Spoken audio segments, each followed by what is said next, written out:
राजस्थान में सूर्य नगरी नाम से पहचान रखता है जोधपुर और यहीं की एक महिला विधायक सूर्यकांता व्यास, जिसने भारतीय जनता पार्टी में महिलाओं को एक बड़ा मुकाम देने में शुरुआत की। उनका आज निधन हो गया। जीजी के नाम से मशहूर रहीं और सूर्यकांता व्यास जो है उनसे जुड़े हुए कई सारी चीज़ें जो हैं आज हम डिस्कस करेंगे। नमस्कार, मैं प्रदीप हूँ, आप थिंक 360 देख रहे हैं। सूर्यकांता व्यास बुधवार सुबह है उन्होंने कहा कि उनकी थोड़ी तबीयत नासाज है, उन्हें ठीक नहीं लग रहा। 87 साल उनकी उम्र थी, उनका टिकट काट दिया गया था। लंबे समय से थोड़ी सी बीमार चल रही थी। हाल ही में जब अगस्त में प्रधानमंत्री नरेंद्र मोदी आए थे तो बड़ी आत्मीयता से एयरपोर्ट पे उनसे मिले थे। सुबह 7 बजे उन्होंने कहा कि तबीयत थोड़ी ठीक नहीं लग रही है, तो महात्मा गांधी MGH हॉस्पिटल ले गए, वहाँ उनका निधन हो गया। राजस्थान में जब से चुनाव हो रहे हैं, 1951-52 से शुरू हो गए थे चुनाव, तब से लेके अब तक जो 16वीं विधानसभा चल रही हैं, इन टोटल चुनाव में 130 महिलाएं विधानसभा पहुंच सकी हैं, पुरुषों से बहुत कम संख्या में। लेकिन सूर्यकांता व्यास इस श्रृंखला में तीसरे नंबर पे हैं सबसे ज्यादा विधायक बनने में। कुल 6 बार विधायक बनी हैं। संयुक्त रूप से तीसरे नंबर पे हैं। 6 बार की विधायक वसुंधरा राजे हैं और 6 बार ही विधायक रही सूर्यकांता व्यास। जोधपुर शहर से रही, सूरसागर से रही और मुखर रही।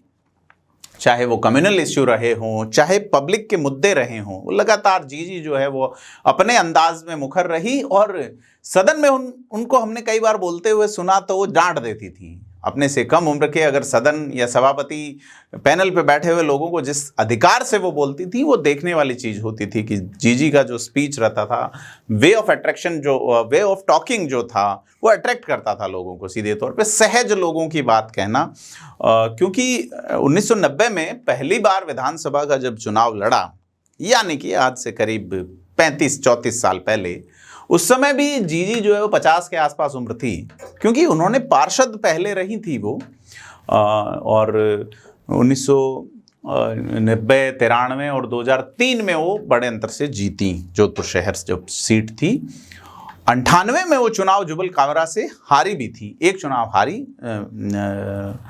और जैसा मैं जिक्र कर चुका कि संयुक्त रूप से दूसरे नंबर पे 6 बार चुनाव लड़ने वाले राजस्थान में अगर कोई महिला सबसे ज्यादा विधायक बनी है खास करके, तो उनका नाम सुमित्रा सिंह है, जो कि 9 बार विधायक रही हैं झुंझुनू से और खेतड़ी विधानसभा। ये जो झुंझुनू जिले की विधानसभाओं में अलग अलग पार्टियों से रही है, निर्दलीय रही हैं, बीजेपी से रही हैं, कांग्रेस से रही हैं, लेकिन एक ही पार्टी से लगातार विधायक रहने वाली 7 बार विधायक रही हैं। कमला बेनीवाल राजस्थान की विधानसभा में पहली विधानसभा से ही सदस्य रही हैं। हाल ही में कमला बेनीवाल का भी निधन हुआ है।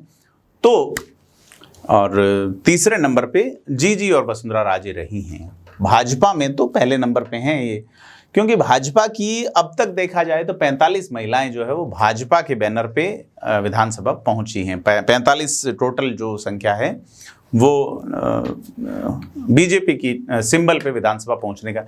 लेकिन अगर अपन मारवाड़ की बात करें, खास करके अगर मारवाड़ या पश्चिमी राजस्थान की, तो ऐसी कोई महिला है नहीं जो लगातार इस तरीके से राजनीति में, जिस तरह से पचपदरा से मदन कौर चुनाव लड़ती रहीं, 3 बार विधानसभा पहुंची।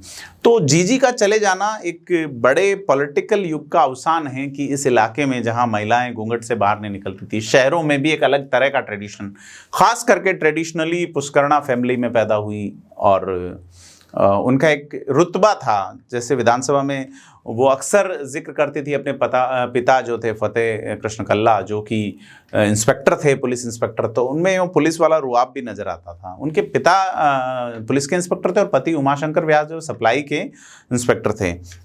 2023 नवंबर में जब सूर्यकांता व्यास को भाजपा ने टिकट नहीं दिया, तो सूर्यकांता व्यास थोड़ी मुखर नजर आई, क्योंकि उनकी उम्र 85 से भी पार चली गई थी। कैलाश मेघवाल का भी टिकट कटता है और सूर्यकांता व्यास का भी टिकट कटता है। तो जीजी थोड़ी नाराज हो गई।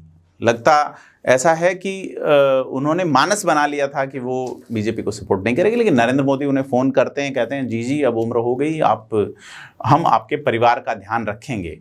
और वो अपनी ज़िद छोड़ देती हैं, क्योंकि उससे पहले उन्होंने विधानसभा में जिस तरीके से मुखर होके मुद्दे उठाए। उसके बाद अशोक गहलोत की तारीफ की उन्होंने।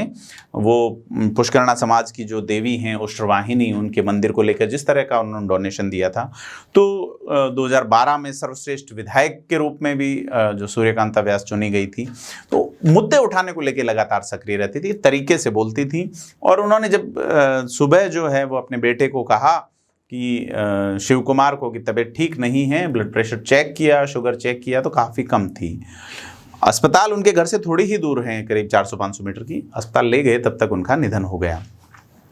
तो परिजनों में खासा जो है वो रुदन का माहौल है। उम्रदराज होने के बावजूद जीजी जो हैं वो खासा स्नेह रखती थी सभी से। और बड़ी संख्या में लोग जोधपुर पहुँचे हैं उनके घर पे, और उनका अंतिम संस्कार जो है वो जोधपुर में किया गया है।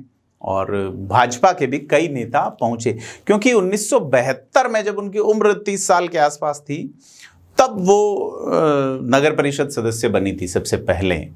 उसके बाद वो भाजपा की जिलाध्यक्ष रही, महिला मोर्चा की जिलाध्यक्ष रही, महिला मोर्चा की प्रदेश अध्यक्ष भी रही।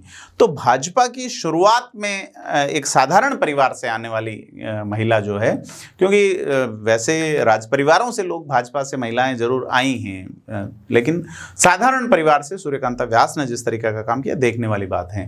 तो अब उनके निधन के बाद एक रिक्तता है खास करके भाजपा, और उनके निधन के बाद भाजपा के तमाम बड़े नेता, प्रदेश अध्यक्ष मदन राठौड़, मुख्यमंत्री भजनलाल शर्मा समेत कांग्रेस के नेताओं ने भी उनको श्रद्धांजलि दी है, और सूर्यकांता व्यास के निधन को एक अपूरणीय क्षति बताई है। और उन्हें जिस तरीके से महिलाओं के उत्थान के लिए काम किया, तो जीजी का उनको टैग मिला, और आरएसएस में खास करके महिलाओं को उन्होंने जोड़ा। उनकी मुलाकात हुई जब आरएसएस के सरसंघ चालक माधवराव सदाशिवराव गोलवलकर जोधपुर आए। उनको पता चला कि जिस तरीके का जो है धरना प्रदर्शन, मटका फोड़ प्रदर्शन जीजी ने एक बार किया था, तो उसको लेके भी लगातार जो है वो चर्चा में रहती थी कि किस तरीके से पब्लिक के मुद्दों को उठाती थी। पिछले साल जरूर उन्होंने पूर्व मुख्यमंत्री अशोक गहलोत के चांदपोल क्षेत्र में पुष्करणा समाज की कुलदेवी उष्ट्रवाहिनी मंदिर जो था, उसका जीर्णोद्धार करवाने के लिए 4.25 करोड़ रुपए जब अशोक गहलोत ने स्वीकृत किए, तो सूर्यकांता व्यास ने अशोक गहलोत की तुलना राजा महाराजाओं से कर दी, और ये कहा कि पुष्करणा समाज के लिए अशोक गहलोत ने ऐसा काम किया जो पहले के ज़माने में राजा महाराजा किया करते थे। अब उसको लेके भाजपा के कान खड़े हुए, अशोक गहलोत मिल भी आए, तो ये तमाम चीज़ें पॉलिटिकल रूप से हुई थी। लेकिन जीजी अंत समय तक भाजपा में ही रही, क्योंकि भाजपा की जो शुरुआती जो टीम थी उसमें महिलाएं नहीं थी सीधे तौर पे, और कांग्रेस में भी थी तो वो परिवारों से ही थी जो पॉलिटिक्स में थे। तो कुल मिला के एक संघर्ष करने वाली महिला, जिन्होंने राजनीति को अपने तरीके से जिया, अपने तरीके की साफ और स्वच्छ राजनीति की, उनका चले जाना राजनीतिक क्षितिज के लिए राजनीतिक क्षेत्र के लिए एक अवसान है। हम सूर्यकांता व्यास के निधन पर श्रद्धांजलि अर्पित करते हैं। धन्यवाद।